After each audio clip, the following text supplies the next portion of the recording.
নবী করিম সাল্লাল্লাহু আলাইহি ওয়াসাল্লামকে যখন রওদা আকদাসে দাফন করা হয়েছে, নবী করিম সাল্লাল্লাহু আলাইহি ওয়াসাল্লামকে যখন কবর মুবারকে দাফন করা হয়েছে, নবী করিম সাল্লাল্লাহু আলাইহি ওয়াসাল্লামকে যখন রওদা মুবারকে দাফন করা হয়েছে, সরওয়ার দু আলম সাল্লাল্লাহু আলাইহি ওয়াসাল্লামকে কবর মুবারকে দাফন করার সাথে সাথে আল্লাহ তাআলা সরওয়ার দু আলম সাল্লাল্লাহু আলাইহি ওয়াসাল্লামের শরীর মুবারকে তার প্রাণকে আবার ফিরিয়ে দিয়েছেন।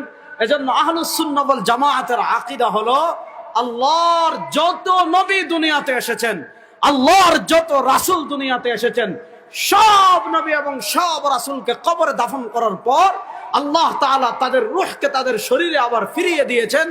যার কারণে আহলুস সুন্নাহ ওয়াল জামাআতের আকীদা হলো নবীগণ কবরে জিন্দা। আমরা শুধু চিৎকার মারছি যে নবী কবরে জীবিত। বেটা, তোমার এতটুকু জানার দরকার ছিল নবীরাই কবরে জীবিত নয়, মানুষ মৃত্যুর পরে সবাই জীবিত। কি বললাম? শুধু হায়াতুল আম্বিয়া ফিল কুবুর নয়, মানুষ এই দুনিয়া থেকে মৃত্যুর পরে সবাই জীবিত। আপনি এই হাদিস জানেন, কিন্তু এই হাদিস থেকে শিক্ষা নিতে পারেননি।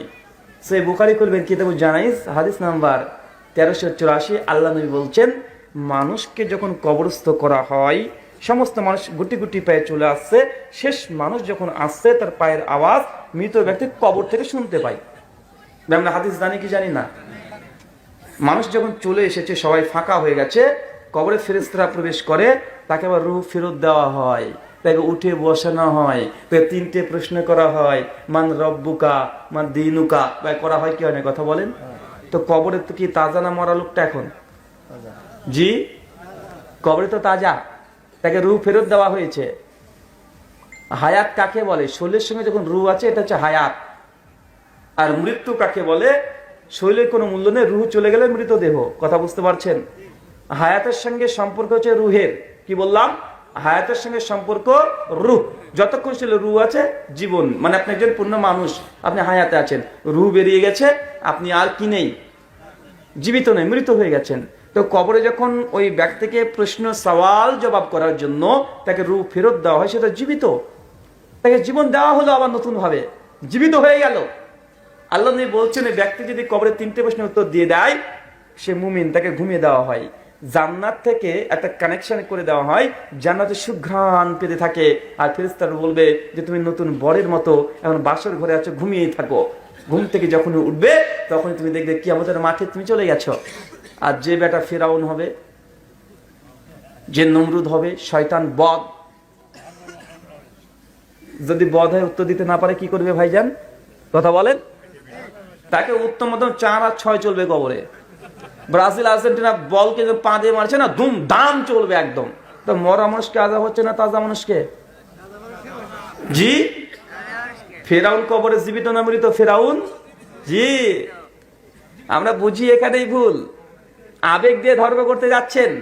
ফেরাউন কবরে জীবিত আছে? না না না না, ফেরাউন তো মিশরে মমি করে রেখে আছে। বেটা, ওইটা কবর নয়। কবর হচ্ছে ওইটা যেটা মৃত্যুর পরে যে জীবন, এটা হচ্ছে কবর। ওই গর্ত যেটা আছে, ওটা কবর নয়। ওটা গর্ত, ওটা কবর নয়। ওটা লাশকে যেন পচে গলে না গিয়ে দুর্গন্ধ না হয়, এই জন্য আল্লাহ নবী দিয়েছে ওটা করতে। মূল কবর মৃত্যুর পর যে জীবন, এটাকে বলা হয় কবর। কথা কি বুঝতে পারছেন? মৃত্যুর পরে জীবনটাকে বলা হয় কবর। ফেরাউন লাশ উপরে থাক, তার রুহের উপরে আল্লাহ আবার শরীর রক্ত মাংস দিয়ে তাকে একদম সাইজ করে দিচ্ছে বার্জাগে জীবনে। যেটা ইউনুসের 94 নম্বর আয়াত আল্লাহ বলে দিয়েছে। 90 থেকে 92 নম্বর আয়াত দেখবেন, ফেরাউনকে প্রতিদিন 2 বেলা করে জাহান্নামের আগুন চাখানো হয় ফেরাউনকে। তো ফেরাউন তো জীবিত আছে। আবু লাহাব নবীকে এত জ্বালিয়েছে, আবু জাহেল নবীকে এত জ্বালিয়েছে, ফেরেশতা কি কম জ্বালাচ্ছে ওকে? তো মরা নাকি আবু জাহেল? ও কবরে জীবিত আছে। মুমিনরা কবরে ঘুমিয়ে আছে। যারা শহীদ, যখনই রুটা চলে গেছে, সে মুসলিমের বর্ণনা, তার এই রুটাকে নিয়ে জান্নাতে সবুজ পাখির মধ্যে ঢুকে দেওয়া হয়, তারা উড়ে বেড়ায় ফুরফুরে হাওয়াতে। কথা কি বুঝতে পারছেন? মানে মানুষ মৃত্যুর পর যার যেমন আমল, তার তেমন পজিশন হয়ে যায়।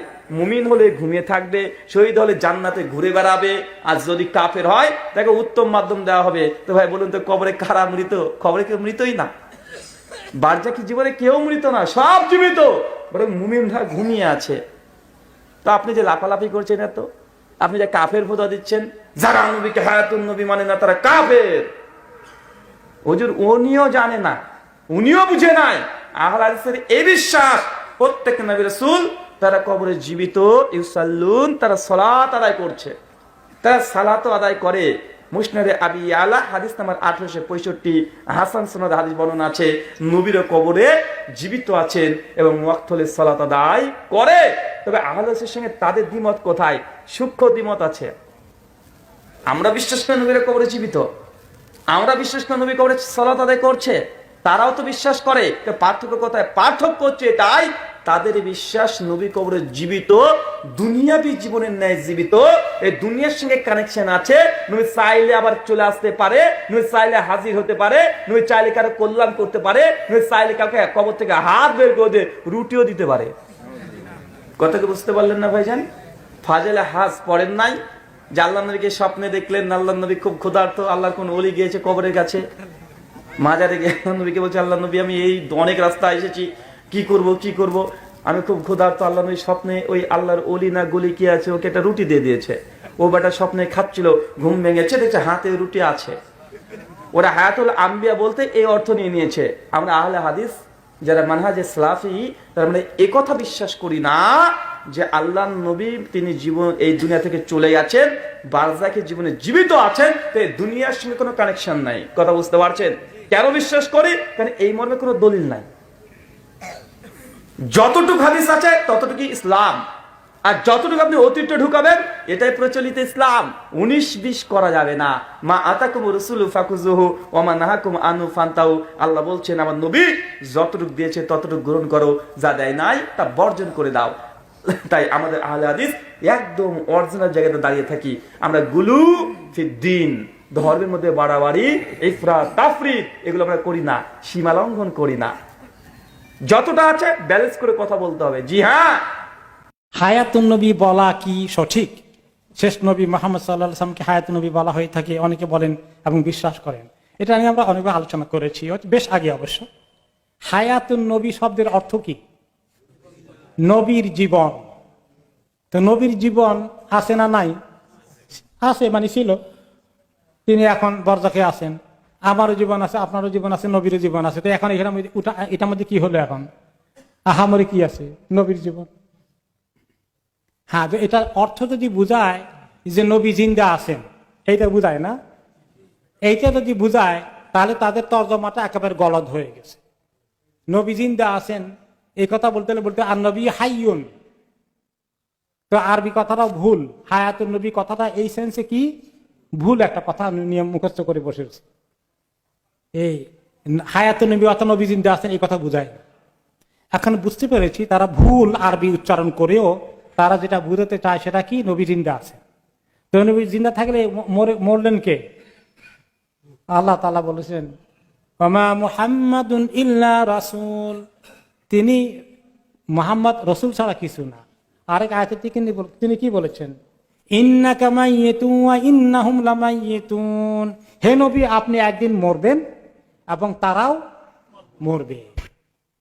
একদিন আপনাকে মরতে হবে, তাদেরকেও মরতে হবে।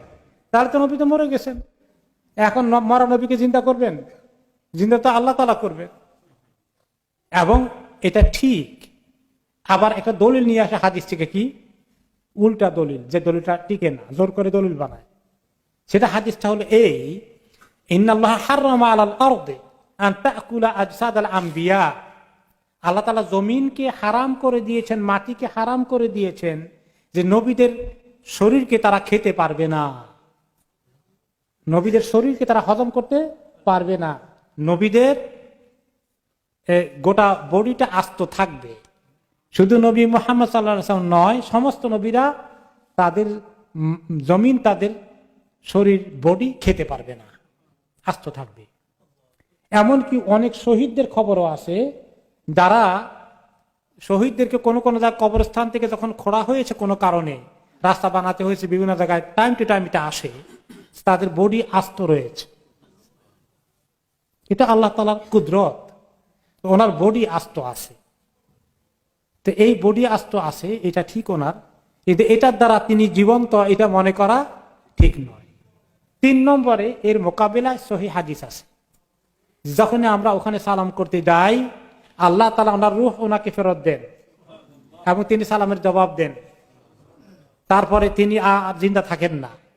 তাহলে জিন্দা থাকলে রূহ ফেরত দেয় কেন? আবার যখন লোকেরা সালাম করে তখন রূহ ওনাকে আল্লাহ ফেরত দিচ্ছেন, যতবার সালাম করে ততবার ফেরত আসে। কিভাবে আসে? এত লোক লাইন ধরে আসে। এইটা তো আপনি দুনিয়ার এই হিসাব করেন, বারজাখের জিন্দেগির হিসাব কি দুনিয়ার হিসাবের সঙ্গে মিলে? কোনোটাই মিলবে না। আমি এক্সাম্পল দেই, আগে দিয়েছি এখন আবার দেই, যে রিয়াদুস সালাম যে এখানে গার্ডেন অফ পিস আছে, এখানে কত লোকের জানা মাইয়েত আছে, বডি আছে, কয়েক হাজার আছে। আমরা বিশ্বাস করতে আছে তো আছে। এখন একজন নেককারের কবরকে আল্লাহ তাআলা কতদূর প্রশস্ত করে দেন? চোখ যত দূর যায় তত দূর তার জন্য খোলা করে দেন। তো ওইখানে যদি 5 জনও থাকে নেককার, তো 5 জনের জন্য যদি এত বড় করে দিতে হয়, তো এগুলো জায়গা কোনটার ভিতরে কোনটা ঢুকলো, আর বাকিরা যাবে কই? দুনিয়ার হিসাবে মিলবে সেটা? তাহলে এইরকম নবী করিম সাল্লাল্লাহু আলাইহি ওয়াসাল্লামের রূহ কিভাবে আসে, কিভাবে আমাদের রূহ তিনি সালামের জবাব দেন? ওখানে গিয়ে ওখানে সালাম দিলে আসসালাতু আসসালামু আলাইকা ইয়া রাসূলুল্লাহ বললে রাসূলুল্লাহ সাল্লাল্লাহু আলাইহি ওয়াসাল্লাম আমাদের সালাম নিয়ে আমাদেরকে তিনি দোয়া করে জবাব ফেরত দেন। আর এখান থেকে যখন বলি আল্লাহুম্মা সাল্লি ওয়া সাল্লিম আলা নবিয়িকা মুহাম্মদ, তখন ফেরেশতা আল্লাহ তাআলা নিয়োজিত করে রেখেছেন আমাদের সালামটা সেখানে পৌঁছাইয়ে দেন। এই জন্য কেউ মদিনায় গেলে, একজন বড় স্কলারকে জিজ্ঞাসা করা হয়েছে, মদিনায় যাওয়ার সময় সবাই বলে আমি যখন হজ উমরা যাই আমার সালামটা আল্লাহ নবীর কবরে পৌঁছাইয়ে দিবেন। এটা ঠিক আছে কিনা?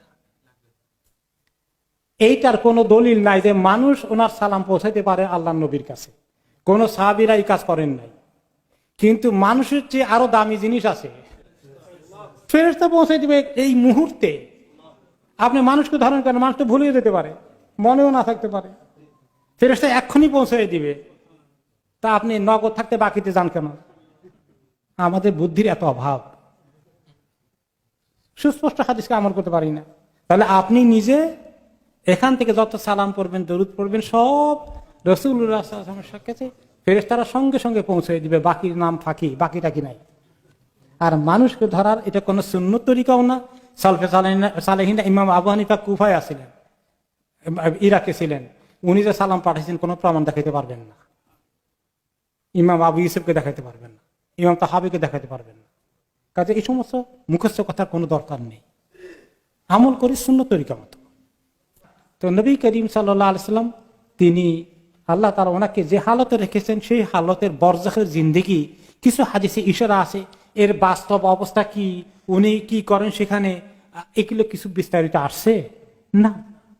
হায়াতুন নবী সেটা হলো রাসূলুল্লাহ সাল্লাম একটাই সহিহ হাদিস আছে যে আল আম্বিয়াউ আহিয়াউন ফি কুবুরিহিম ইউসাল্লুন, নবীরা কবরে জীবিত থাকেন, সালাত আদায় করেন। এছাড়া আম্বিয়াদের ক্ষেত্রে আর তেমন কোন হাদিস নেই। আমাদের রাসূল সাল্লাল্লাহু আলাইহি ওয়াসাল্লামের ক্ষেত্রে আছে, তিনি যখন কেউ সালাম দেয় আল্লাহ তার রূহ ফিরিয়ে দেন, তিনি উত্তর দেন। কবরে তার লাশ, নবীদের লাশ পচবে না, যে কেউ দরুদ ও সালাম পড়লে রাসূল সাল্লাল্লাহু আলাইহি ওয়াসাল্লামকে পৌঁছানো হবে, তিনি জবাব দেবেন, দোয়া করবেন। এগুলো হলো সহিহ হাদিসে তার হায়াতের। এখানে বাড়াবাড়িটা হয় শহীদদের হায়াত। কোরআনে আছে না নেই? কোরআনে আল্লাহ বলেছেন ওয়ালা তাকুলু লিমাই আমওয়াতুন বাল, কাজেই আমরা তো কোন শহীদকে মৃত বলতে পারবো না। বঙ্গবন্ধুকে মৃত বলা যাবে না, জিয়াউর রহমানকে মৃত বলা যাবে না, হ্যাঁ, কোন শহীদকে তো মৃত বলা। আল্লাহ কোরআনে নাজেজ করছেন হারাম, ওয়ালা তাকুলু লিমাই ইউকতালু ফি সাবিলিল্লাহি আমওয়াত, মৃত বলো না, বাল আহিয়া। আবার বলতেন ইনদা রাব্বিহিম ইউরযাকুন, রেজেকও আসছে, রাত দিন বিরিয়ানির পোলালে খাচ্ছে সবাই। হামজা মারা গেছেন তো বলা যাবে না, কোরআন বিরোধী কথা। যেখানে কোরআনে এইভাবে বলার পরও আমরা বলছি তারা মারা গেছেন, তাদের বউদের বিয়ে দিয়ে দিছি, তাদের সম্পত্তি বন্টন করে দিছি, সেখানে নবীদের ব্যাপারে কোরআনে কিছুই নেই, হাদিসে শুধু এইটুক বলা হয়েছে। এই হায়াতটা হলো বারজাখি, আখিরাতের হায়াত। আল্লাহ তাআলা শহীদদের, নবীদের আখিরাতের হায়াত দিয়েছেন, তার ব্যাপারে যতটুকু জানি ওইটুকু। এর বাইরে কিয়াস দিয়ে যুক্তি দিয়ে বলা যাবে না। শহীদরা যেহেতু জীবিত, কাজেই তাদের কবরের পাশে বাড়িঘর করে দিয়ে আসতে হবে, ঠিক না? হ্যাঁ, বাথরুম টাথরুম বানিয়ে দিয়ে আসতে হবে নাকি? এই জন্য হায়াতুল আম্বিয়া ফি কুবুরিহিম যতটুকু নস আসছে ওইটুকু, যে তারা সালাত আদায় করেন, দরুদ সালাম পড়লে শোনেন, এইটুকু।